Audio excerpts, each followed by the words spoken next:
પાછા કે અમને અલગ રાજ્ય હાલતું. કયું રાજ્ય માંગે ભાઈ? અલ્યા ભીલ પ્રદેશ અલગ રાજની માંગણી, ભીલ પ્રદેશ અમને અલગ હાલો. અલ્યા અમારા 7 ટર્મથી ચૂંટાયેલા સોમજીભાઈ ડામોર સાહેબ સંસદ સભ્ય અને દિલીપસિંહ ભુરિયા જાંબુઆથી સંસદ સભ્ય ચૂંટાતા હતા અને વાંસવાડાથી પ્રભુલાલ રાવત એ સમયે ચૂંટાયા ને એમને ભીલ પ્રદેશની માંગણી એ સમયે કોંગ્રેસની સરકારમાં કરેલી કે અમને ભીલ પ્રદેશ આપો, અમે અલગ વ્યવસ્થા કરીએ. એ સમયે કોંગ્રેસ સરકાર હોય એમને કહ્યું કે તમે કરવા શું માંગો છો? આદિવાસી સમાજનો વિકાસ કરવા માટે રોડમેપ તૈયાર કરો, આ પ્રાંતવાદની વાત બંધ કરો. એટલે એમને એ સમયે વાત કરીને એમાં પછી આ દાદાને પણ ખબર છે, દિલીપસિંહ ભુરિયાને જવાબદારી આપી અને ભુરિયા કમિશનની રચના મિત્રો એ સમય થઈ અને આ બધા હક ને અધિકાર મળવાની વાત થઈ ને પેલા ભીલ પ્રદેશની વાત કરતી લોકો મુદ્દો એમને ડબલામાં મૂકી દીધો. એ મુદ્દો પડતો મૂક્યો પણ પાછો એ મુદ્દો આ કેટલાક નવા નીકળી ગયા ને પેલા આ છેતર વસાવા, છેતરભાઈ નામ ને છેતર વસાવા નામ છે, છેતરને છેતરવાનું કામ, લોકોને ભ્રમિત કરવાનું કામ. ભીલ પ્રદેશની માંગણી કરવા પછી રાજધાની કઈ બનવાની? કેવડિયામાં એમ કે છે કેવડિયામાં રાજધાની બનાવવાની વાત ચાલે. રાજધાની કઈ બનાવવાની? મુખ્ય શહેર તો કેવડિયામાં.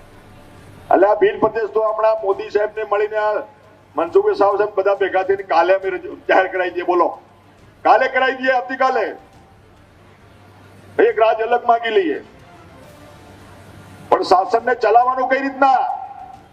રેવન્યુ જનરેટ ક્યાંથી કરવાની? આપણા મોદી સાહેબ તો ઉદ્યોગપતિઓ પાસેથી, કર્મચારીઓ પાસેથી ટેક્સ લે છે, ટેક્સ. અને ટેક્સ લઈને મિત્રો ગરીબ આવાસ યોજના, પ્રધાનમંત્રી આવાસ યોજના, આયુષ્માન ભારત કાર્ડ, આ શિક્ષણની વ્યવસ્થા, બધી વ્યવસ્થા, બધા તંત્રની વ્યવસ્થા કે મિત્રો કરી રહ્યા છે. આપણે તો ઘર ચલાવી શકતા નથી. ભીલ પ્રદેશની માંગણી કરવાની, લોકોને ઉશ્કેરવાનું કામ કયું બાકી રહી ગયું છે? શું ખૂટે છે? બધું જ મિત્રો આપણી દેશની સરકાર અને પ્રદેશ સરકારમાંથી બધી વ્યવસ્થા મિત્રો આપણા ભૂપેન્દ્રભાઈ પટેલ સાહેબને રેવન્યુ જનરેટ ક્યાંથી કરીશું? પૈસા ક્યાંથી લેવાના? આપણે ટેક્સ કેટલા ભરીએ છીએ? આ દેશમાં 140 કરોડ દેશવાસીઓ મિત્રો 8 કરોડ લોકો ટેક્સ ભરે છે. 8 કરોડ લોકો ટેક્સ ભરે છે. આ દેશનું બધું શાસન ચાલે છે, દેશની વ્યવસ્થા ચાલે છે. એમાં આદિવાસી સમાજના લોકો આપણે ક્યાં ઉદ્યોગપતિઓ છે, ક્યાં આપણે મિત્રો ટેક્સ ભરીએ છીએ? કાલે ભીલ પ્રદેશ તો લઈ આવ્યા અમે ભેગા થઈને. આજે અલગ પ્રાંતવાદના નામે મિત્રો દેશ અલગ છે, બાંગ્લાદેશ, આ પાકિસ્તાન અલગ થયું. શું દશા છે એમની આજે? આ તો સાથે રહીને મોદી સાહેબ ઉદ્યોગપતિઓ પાસે આ ટેક્સ જે વધુ કમાય છે એમની પાસે ટેક્સ લઈને આ ગરીબોની સેવા મિત્રો કરી રહ્યા છે. એમની પાસે પૈસા લઈને આપણા ગરીબ, ઉપેક્ષિત, આદિવાસી, દલિત, પીડિત એનો ઉત્થાન થાય એના માટે મિત્રો કામગીરી કરી રહ્યા છે. પણ કેટલાક લોકો પોતાનો રાજકીય રોટલો ચકવા માટે મિત્રો લોકોને ભ્રમિત કરી રહ્યા છે. એમાં મારા યુવાનો ભ્રમિત ના થાય એના માટે મારે તમને વાત કહેવી પડે છે. એનાથી આગળ વધીને પાછા અધિકાર, એકતા, પાછો ભીલ પ્રદેશને ત્રીજો મુદ્દો પાછા લાયા છે. તમારી બાજુ ક્યાંકની ખબર નહીં મને, અમારી બાજુ ચાલે. અહીં એમને પાછા અમારે ત્યાં ચાલુ થઈ ગયા. ત્યાં આવે ત્યાં કે આદિવાસી હિન્દુ નથી, આ મુદ્દો ચલવે છે. એટલે આદિવાસી સનાતન હિન્દુ સંસ્કૃતિના સંરક્ષક અને વાહક મિત્રો હિન્દુ સમાજમાં મૂળ આપણો આદિવાસી છે. એ જ વાત કરવા માટે અમે આવ્યા છે. તમે બધા જાણો છો, આપણા શિક્ષણ મંત્રી અમારા નર્મદા જિલ્લામાં આવ્યા ત્યારે શિક્ષણ મંત્રીએ મારા નામની અનેક ટિપ્પણીઓ કરી, અનેક ભાષણો કર્યા. એમણે કીધું કે શું ખોટ પડી ગઈ. ત્યારે શિક્ષણ મંત્રીને હું કહેવા માંગુ છું, તમે શાળાના કાર્યક્રમમાં ઉપસ્થિત હતા શિક્ષણ મંત્રી તરીકે.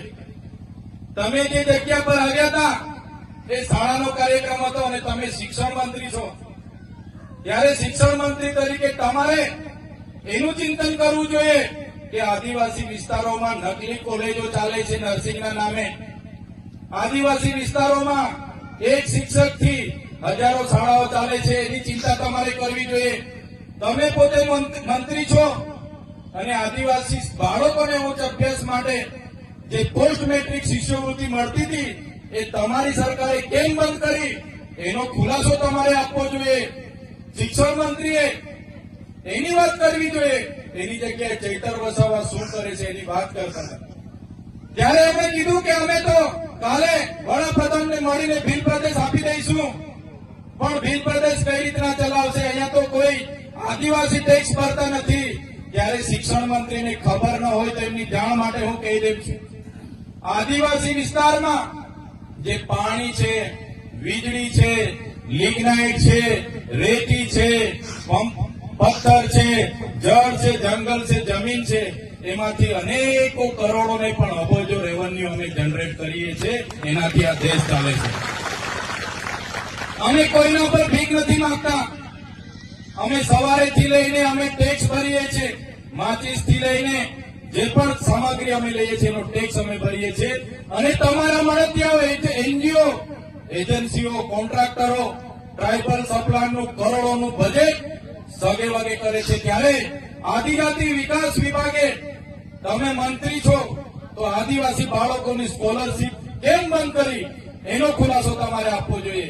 3 વર્ષથી વડોદરાની એમએસ યુનિવર્સિટીના વાઇસ ચાન્સલર બોગસ સર્ટિફિકેટના આધારે નોકરી કરતા હતા, હમણાં પકડાયા છે. એનો ખુલાસો તમારે આપવો જોઈએ.